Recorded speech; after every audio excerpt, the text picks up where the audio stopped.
tuamu kuwi nek nglatih nang kene. Dadi piyai-piyai sepuh kene do ngerti karo aku. Oh, ngono. Do ngerti? Kezwan sae napa sae mbot Pak, Bu? Yo, gek di. Mboten. Sae to. Terus do lambemu dareng apa? Wong Kezwan sae nggih. Sae nggih. Kowe Aja ya aja. Apa Dik iki mau? yo gek nembang ninggal katresnan ora.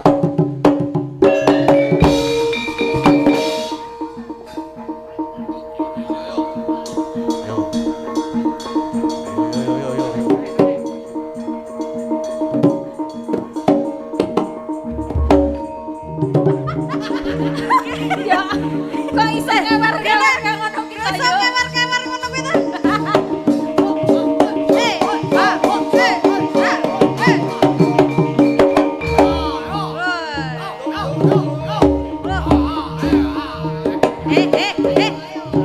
Kene apik. Kaya kalo apa jenenge? Celeng, ngono. Kalo sing nganggo celeng kae lho. Oreokan.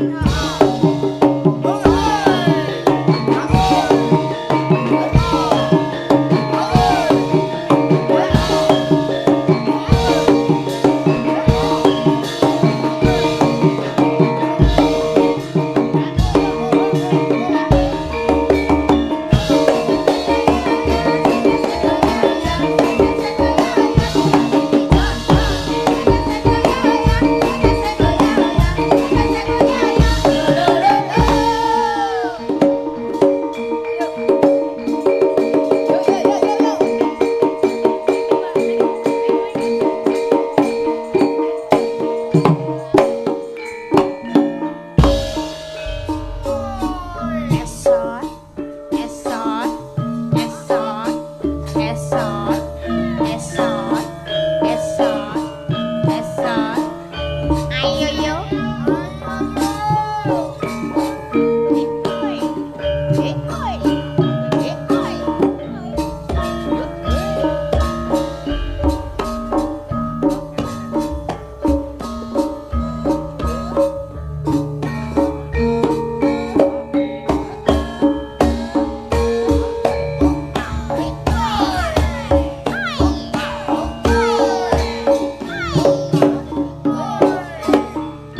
Ayo yo.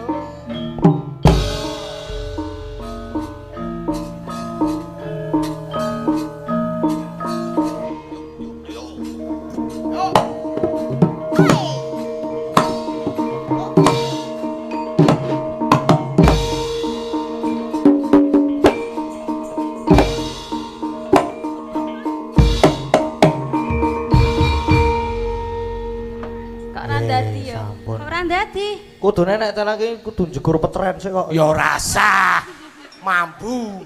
Totalitas kok. Ora totalitas apa? Mlebu peceran. Nggih, sampun matur Nggih, nuwun. sampun matur sembah nuwun. Nggih. Pun nggih. Nggih, pun Mas. Wis ngos-ngosan kesel. Iya. Jam piro iki, Mak? Iki wis jam 1. Heeh, jam 1 ora apa-apa, ora masalah. Wis ana gubuk asmara sisan dipinangani ya sisan. Jumenenge sapa? Mbak Ika karo Mbak Endah. Jumeneng ngagem spot monggo kanca-kanca spote.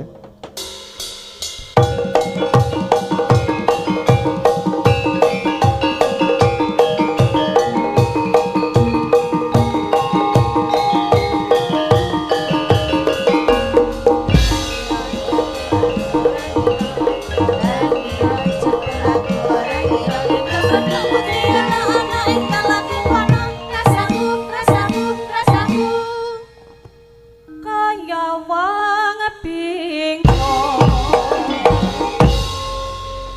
Sugeng dalu Mbak Ika. Nggih, Mbak sugeng Eda. dalu.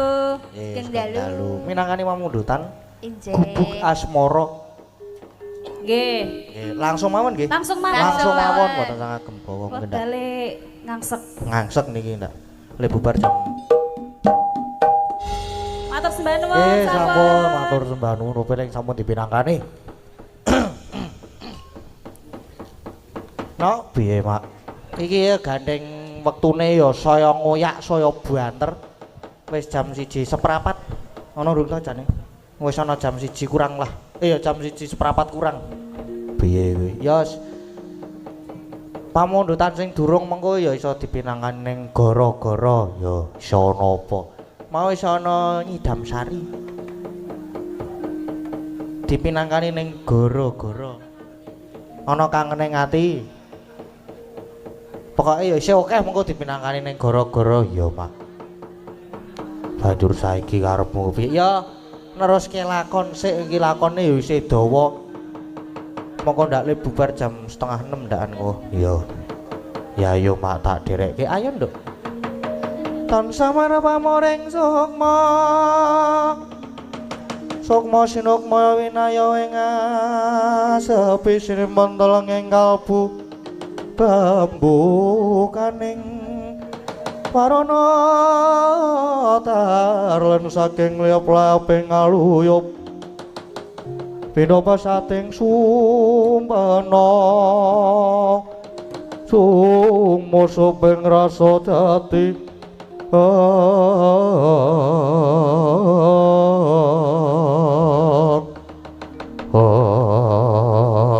Sinegek semanten ganti kocapo sak jawining pendapi Karang Kadempel Dilura Petruk lan Bagong sami merepaki Raden Setyaki miwah sang Anoman karya kagiat kadara kasan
mangunggung kanduan rimang lir lino tanpa kanin yen tan tulus manggo diahu tomo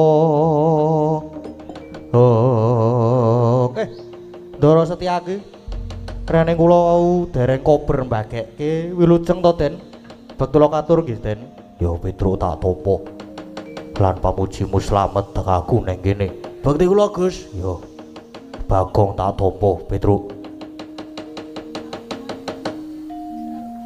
kae sik mburi kae sing diutang karo aku to kae kuwi dibahas mengko wae Truk bahas mengko wae slamet to Man Anoman iki kelurah pangestunipun wilujeng ya syukur reneng aku mau ora melu nyaket mung nunggu ana jaba piye sing dadi dawuhe bapakmu monggo iki mah aku weruh Pendhita Durna sajae teko rene ana apa nek pancen gawe geger tak jangkai dhewe nggih sabar jangkah ya jangkah Gong iki ora nang ngarepku to Gong ya pengen eksis ya Bro pindah kene wae ngaten Den Ndara niki malah kebenaran banget dene Ndara Setyaki lan Anoman malah ugi sami wonten mriki merga niki wau critane kakekne Semar Bardha Wawan Rembag kalih Sinuwun Punta Sinuwun Kresna Ndara Werkudara Ndara Janaka pancen banjur ketekan Pendhita Durna sing surasane jare negara Ngastina lagi nandhang pageblug saranane kudu mboyong Bapak Semar ning bapak sajake wis krasa nek jan arep diboyongke ning Ngastina mesti mung arep didadekke tumbal lan mung arep diajab patine nah gandeng bapak ora gelem diboyong Durna muring-muring diwangsuli oleh Bagong gayeng padu pokoke nganti Durna ditendang karo Bagong ho to Gong heeh betul kuwi mulane niki kula wani mencak-mencak mergo asline ya mung goleke gawean jenengan niku Ndara Setyaki. Den, Ndara Setyaki Durna Sengkuni niku teng pundi mawon mesti nggawa Kurawa. Tur mesti gawe geger nyambut gawe Den. Lungguh sing praga tak ajari Kurawa.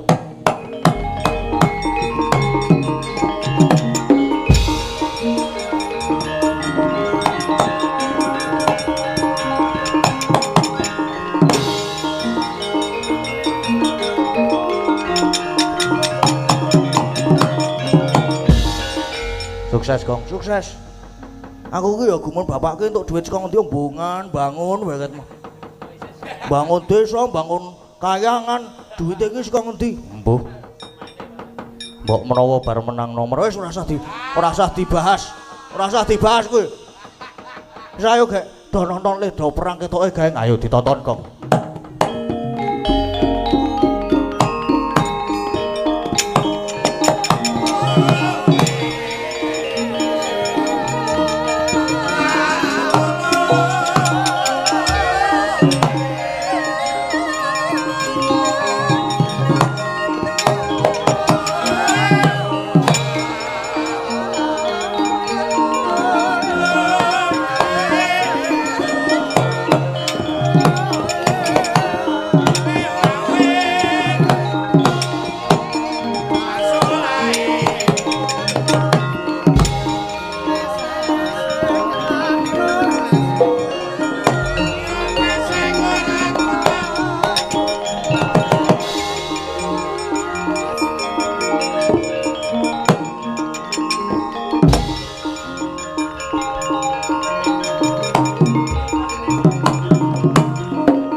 Sing tak goleki Bagong ning iki malah sing methuke aku ora pangling Setyaki dasar Puranyata Kartomarma keparat sugal wuwusmu apa-apamu papan Kurawa ning ndi papan mung gawe geger Setyaki nggih ndi Bagong wani nyecamah karo Bapa Durna Semira Bagong kon rene tak tugele gulune ora perlu ngepok punakawan lan kowe arep gawe rusak karang kadempel Setyaki sing saguh babati Kurawa babuh Babu arep ngopo ora minggat saka ngarep aku.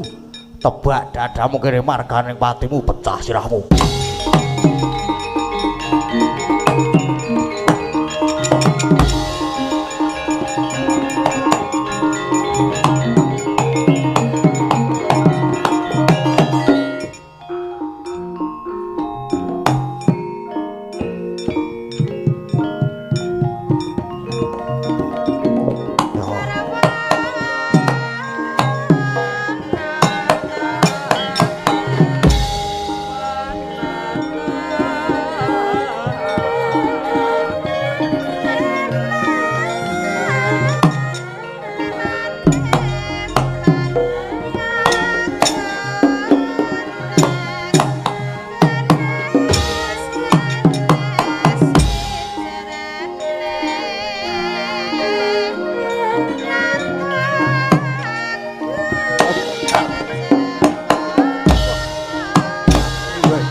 sok tumbak jebol dadamu.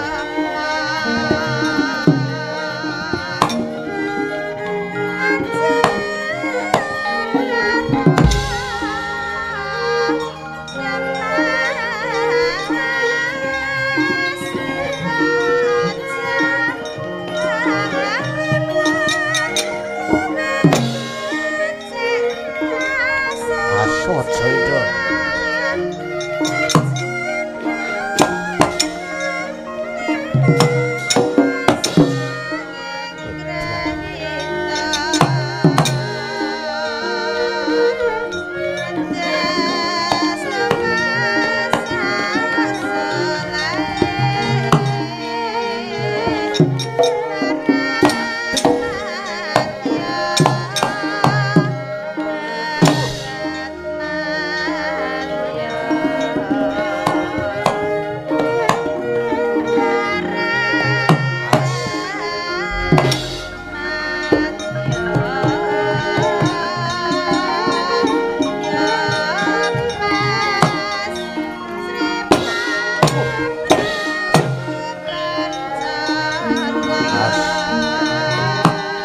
Hati-hati. Waduh. Udah. Mati aku. Wah.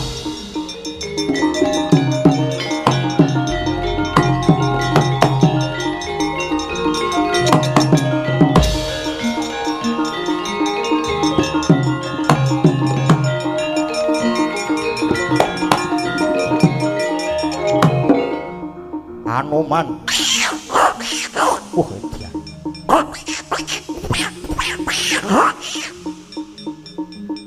Cekel rica-rica. Mut dia. Ampuh tenan.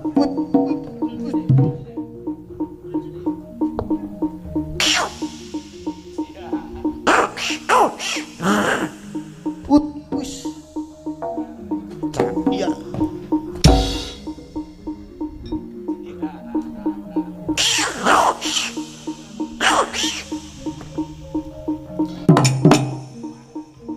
Sesuai lho iki.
Wajah kula man mungsuhe sapa?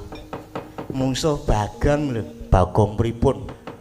Setyaki, Mas. Edian ampuh tenan. Mundur. Nggih, kula sumanggaken.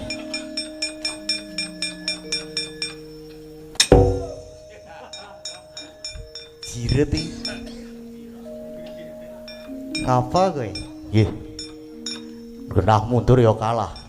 Nganggo tekon mangsa Anoman. Sapa ya sing durung maji ra Durmagati. Nggih, Mas. Pripun? Pripun ngajeng napa? Maju perang. Mun kae cinten? Setyaki, Anoman, Bagong, Petruk, Gareng, Semar ora ding. Kuwi mungsuhe. Dewe, Man. Kowe cah ampuh iki. Tak tontone.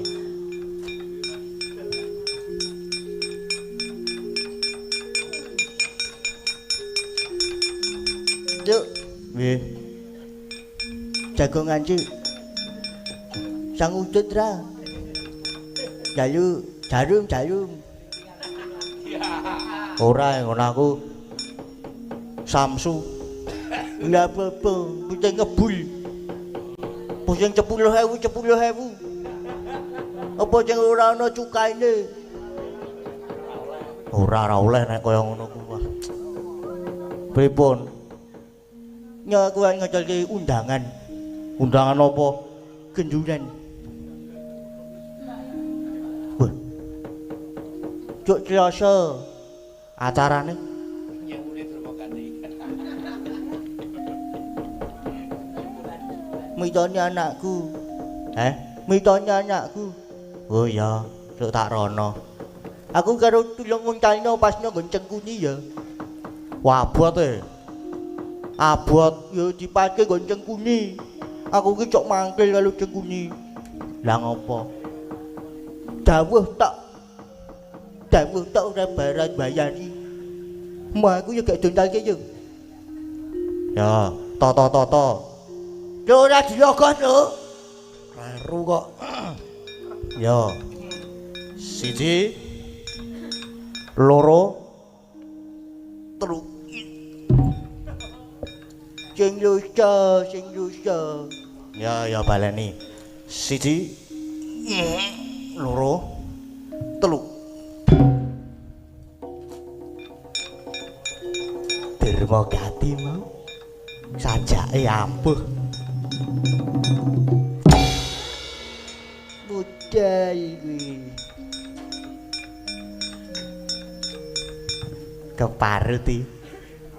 Keparat ding. Kurang ajar Dursasana. Nggih, Wan.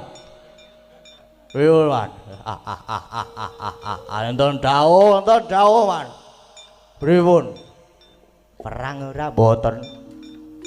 Saya jamin teh. Ayo, ora apa-apa.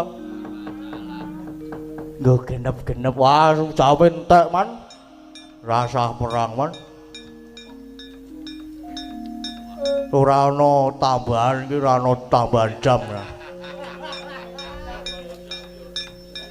Ya wis. Sekarang yo saya tak nemoni Kakang Durna.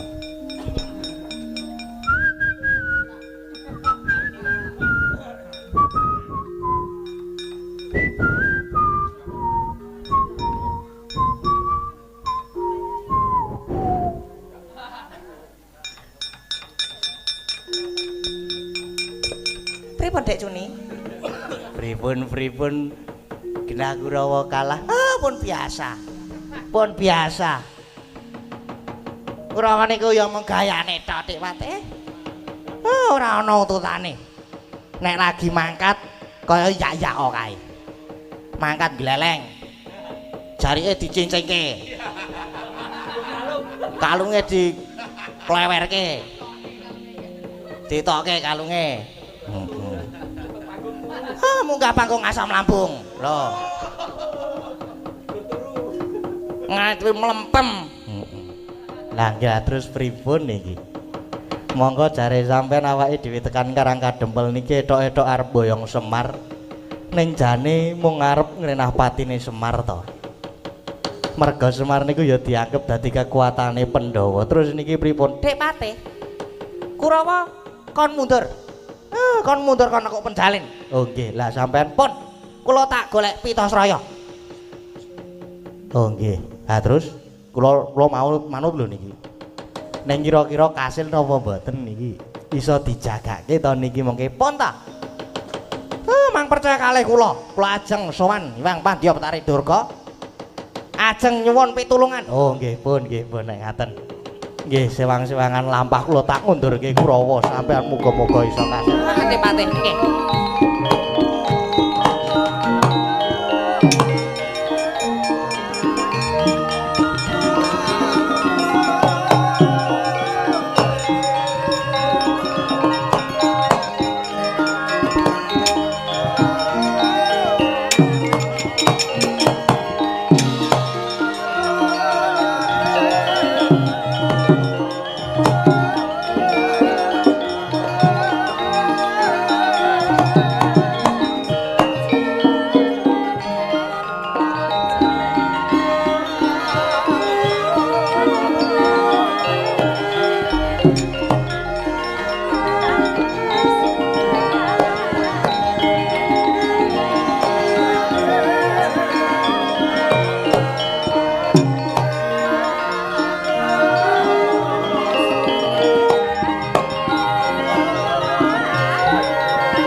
Kanjra ingkang puspita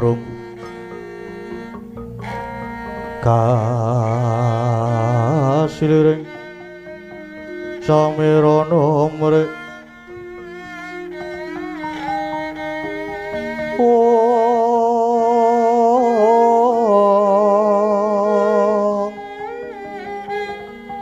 sekar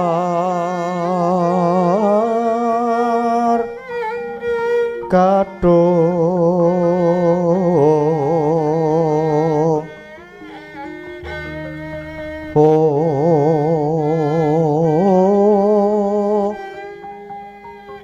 ngas kandanyo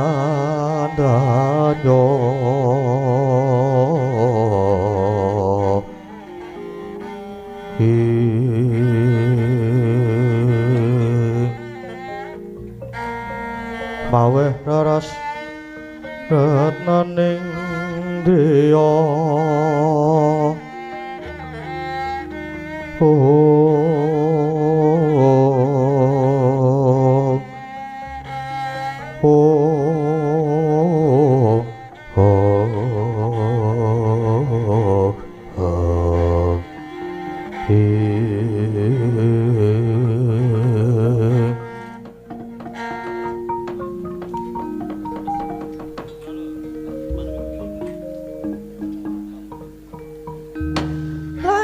Ngger kala padha kanthi rarca sowan ngersanipun ibu ngger anakku Bathara Kala.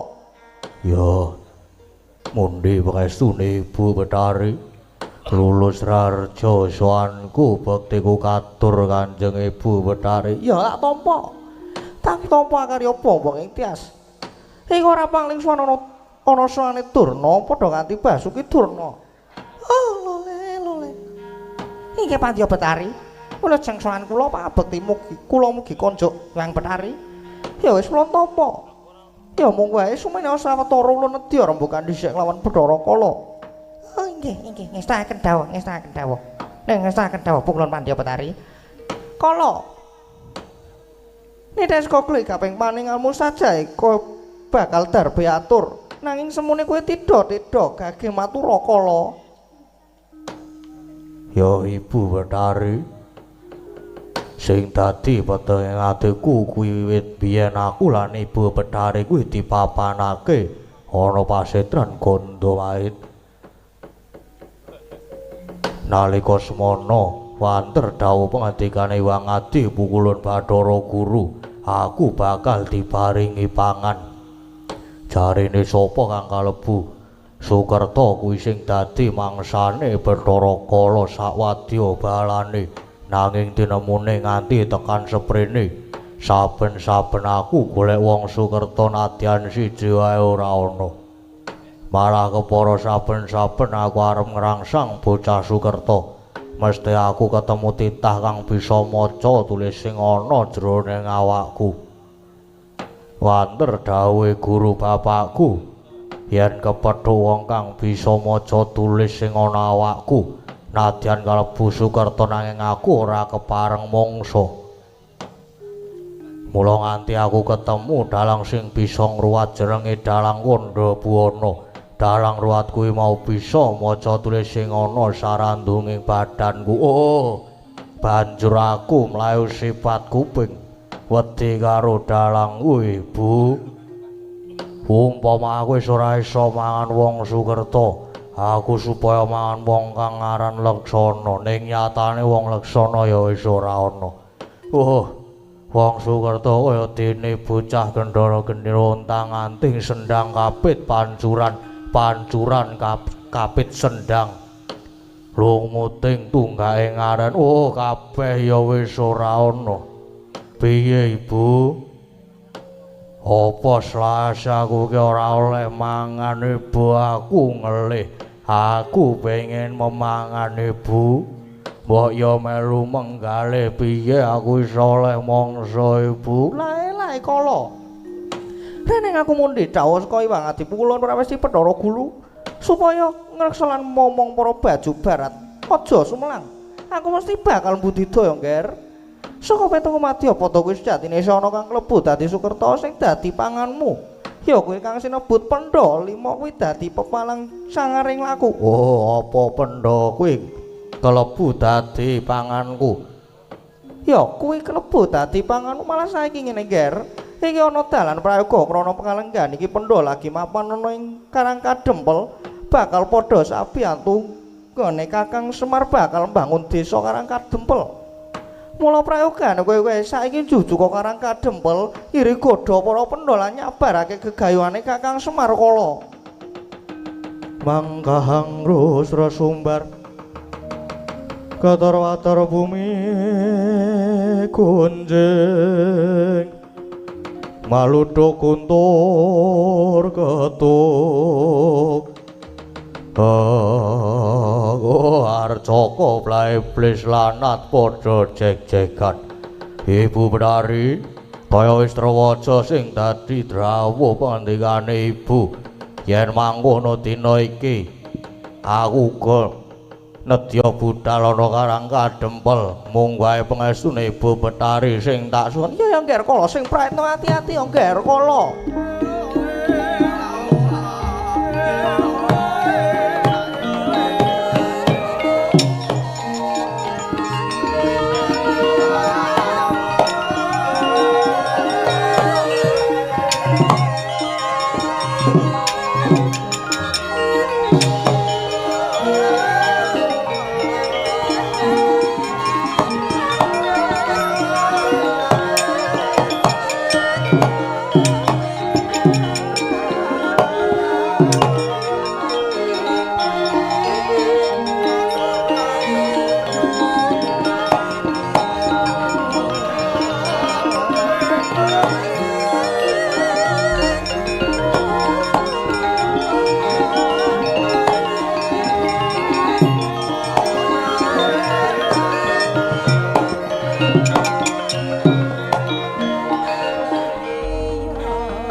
Pangalinganira lumacaring ratri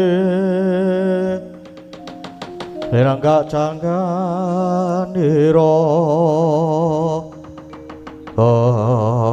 Kumbayana lah saiki sira maturana wigati apa? Lole Duh kulon estunipun kula sowan menika namung badhe nyuwun senjata pitulungan. Rene kula wau dipun utus anak Prabu Duryudana supados mboyong Semar Badranaya. Nanging sejatosipun Semar namung badhe dipun ajab pejahipun. Jalaran menika ingkang dipun anggep dados kekiyatanipun para Pandhawa. Nanging pulun sareng dumugi Karang Kadempel kula malah kewirangan jebul Pandhawa sampun sami mlempah wonten mriku. Satemah kula Sulaya Rembag kalian Punakawan ingkang dipun biyantu kalian Setyaki. Pukulun kula nyuwun dipun bantu. Lah iya ya Durna. Jalan kita wis mireng dhewe nggon ulun rembugan kelawan Bathara Kala iki. Yen ulun uga nedya giri godha lan nyabarake wong dadi gegayane Kakang Semar. Kang mengkono aja sumelang ulun bakal paring pambiyantu. Waduh matur sembah nuwun Pulun, matur sembah nuwun. Iya mengko sedya tak rekada ya Jaramaya. Inggih wonten dawuh.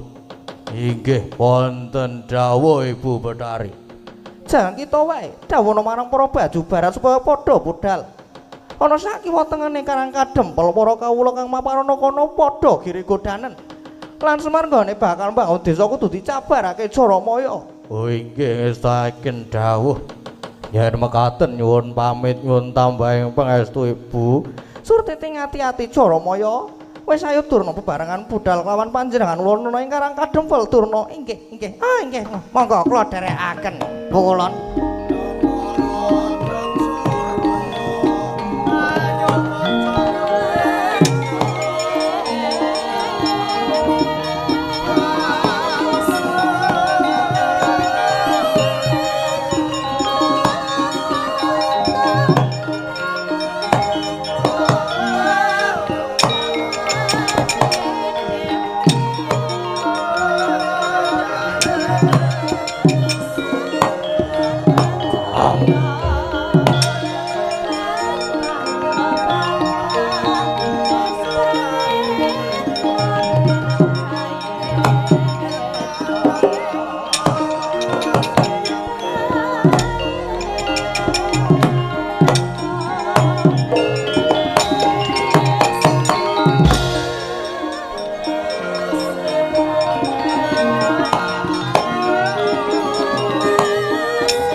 saya dalu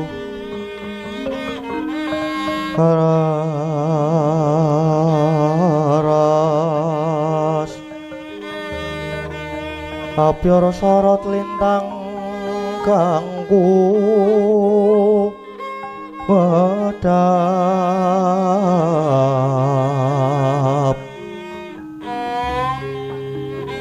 titi sonya madya ratri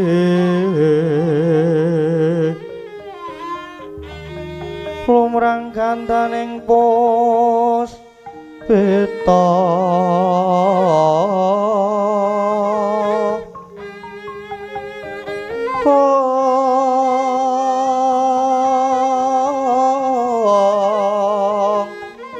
karanggewan putyanira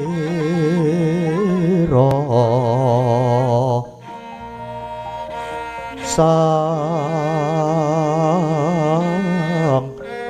tujo rombrengem lir swaraning madu pronto manungsung sarining gambang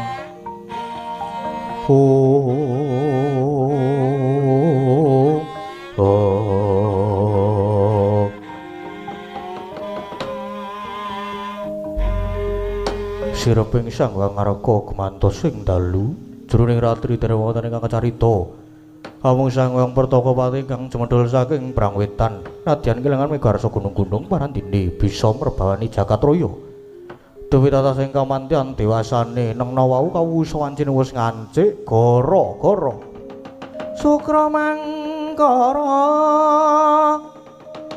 tumpak mendha tete kalapa sumawar cita anggara rekata buta maesarespati mintuna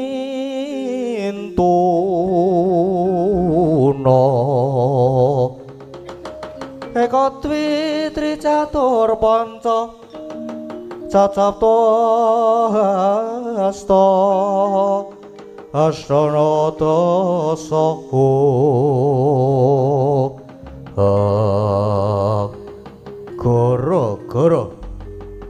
gara-gara ing jagating pakliran saking amung ngurmati midilira parapat munakawan Kilura Semar Gareng Petrus mawana Kilura Bagong ingkang samya gegojekan madyaning ora romba alon arire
Gara-gara.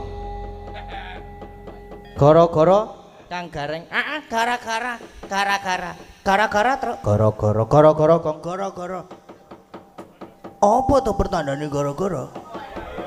Heeh. Senengane iki. Soan ana dusun padukuan ya kuwi padukuan ing padukuan 13 Malangan Sri Gading. Heeh. Acarane apa Gang acarane? Acarane ya kuwi wayangan. Iya bener wayangan. Merti dusun utawa bersih dusun. Ya, heeh. Wis pokoke mau wis kabeh dikandhaki ning ngarep ning nggon limbukan. Heeh, mau wis komplit banget. Iki ya catetan saka bapak-bapak panitia dadi wis komplit. Heeh. Wis ora ana sing gari, ora ana. Saiki kare seneng-senenge mergo iki wektune ya wis ngoyak banget. Kira-kira wektune mlaku 180 km per jam. Dadi banter banget, heeh. Saiki karo nilai pamundutan mbok menawa isih ana sing ngirim saka HP Gong. Heeh, tak tilekane. Kadang ya HP ku anyar dadi lek ku mencet ya rada angel iki. Heeh. Wah, iki wis ana kang ning ati diseragenke sing nyekar Mbak Ika. Tali asih tak transfer rekening Mas Gunawan 500 le. Oh nggih. Saking Pak Deputra Dikari Gino Baladewa. Nggih. Terus lho iki sapa iki mbek aku iki? Oh wis ding. Terus sing karo nyidam sarine mau, heeh. Ayo sing di apa jenenge? Wis sandang menggok pelok iki. Ya. Antang-antang menggok pelok e, heeh. Di anu sesuk gawe gender minir. Dadi nek apa jenenge ada-ada njaluk minir terus, heeh dadi